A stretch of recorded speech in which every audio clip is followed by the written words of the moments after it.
اعوذ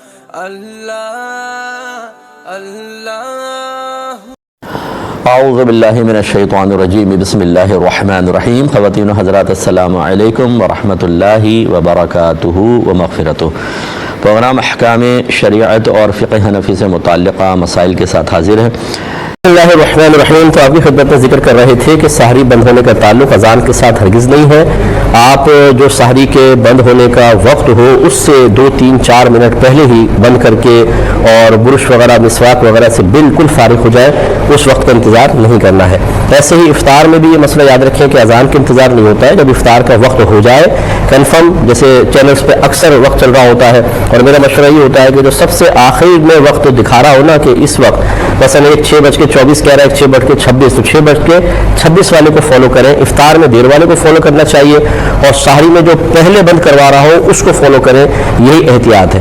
اسی طرح باہر کے ملکوں کے اندر جو علماء کے شدید اختلافات ہیں اور قوم عوام بیچاری انتہائی اضطراب میں ہوتی ہے. ایک مسجد والے کہہ رہے ہوتے ہیں 2 گھنٹے پہلے بند ہوگا، ایک کہتے ہیں 2 گھنٹے بعد بند ہوگا. تو کیا کریں بیچارے؟ تو اس میں ہمارا مشورہ اولاً تو یہی ہوتا ہے کہ جو پہلے بند کروا رہے ہوں سحری ان کو فالو کریں، جو دیر میں افطار کروا رہے ہوں ان کو فالو کریں، تاکہ احتیاط اسی میں ہے. لیکن بعض اوقات ایسا ہوتا ہے کہ دونوں طرف بڑے بڑے علماء ہیں اور مفتیان کرام ہوتے ہیں، تو پھر آپ جس کو بھی فالو کریں گے انشاءاللہ آپ کے روزے اور نمازیں وغیرہ درست ہوں گے. افطار میں جیسے آپ کو بتایا کہ بس جیسے افطار کا وقت ہو جائے تو فوراً کر لیں. اور اس میں اکثر ہم یہ بتاتے ہیں، بعض لوگ بیچارے بغیر دلیل کے انکار کرنا شروع کر دیتے ہیں. بارہا آپ کو سمجھایا کہ سنت کریمہ یہ ہے کہ پہلے افطار کریں، اس کے بعد دعا پڑھیں. دعا افطار کے بعد ہوتی ہے، کیونکہ اس میں جتنے بھی الفاظ ذکر کیے گئے ہیں وہ سب یہ ظاہر کرتے ہیں کہ پہلے کوئی فعل ہو چکا ہے تب ہم کچھ کر رہے ہیں. جیسے اللہم انی لکا صمت، اے اللہ تعالیٰ میں نے تیرے لیے روزہ رکھا، وبک آمنت، اور تجھ پر ایمان لایا، وعلیک توکلت، اور تجھ پر بھروسہ کیا، وعلی رزقک افطرت، اور تیرے دیے ہوئے رزق سے افطار کیا. تو دیکھیں روزہ پہلے رکھا ہے، ایمان پہلے لائے ہیں، بھروسہ پہلے کیا ہے، تو افطار بھی پہلے ہوگا. اس کے بعد بھی دعا پڑھی جائے گی. لیکن وہ ہاتھ میں لے کے بیٹھے ہوتے ہیں اور ٹی وی پہ اصل میں وہ لکھا بھی ایسے ہوتا ہے سلائڈ پہ کہ روزہ کھولنے کی دعا. یہ بالکل غلط لکھا ہوتا ہے. یہ ہونا چاہیے روزہ کھولنے کے بعد کی دعا.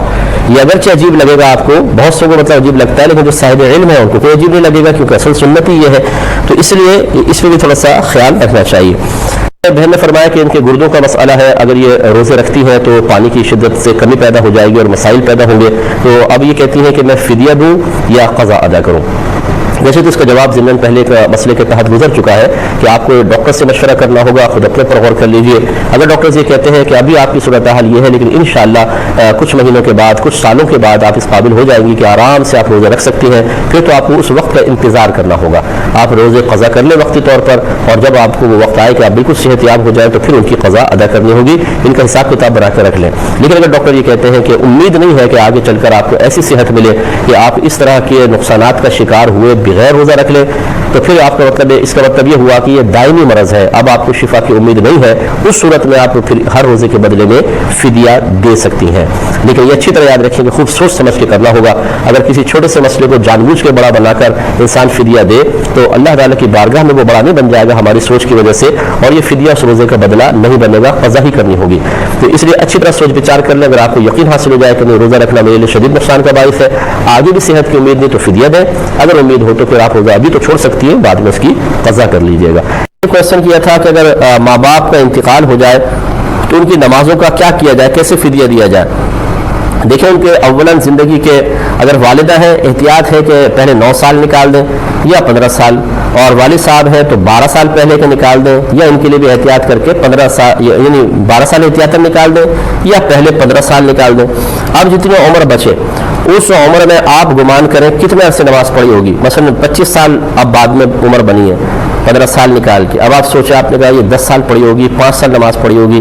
جہاں آپ کا دل مطمئن ہو کہ اتنی پڑھی ہوں گی اور اتنے سال کی رہ گئی ہوں گی، بس دل کی اس گواہی پر آپ سمجھ لیں مثلا دل نے کہا 7 سال کی نماز نہیں پڑھی ہوگی، آپ لکھ لیں 7 سال کی نماز نہیں پڑھی ہے.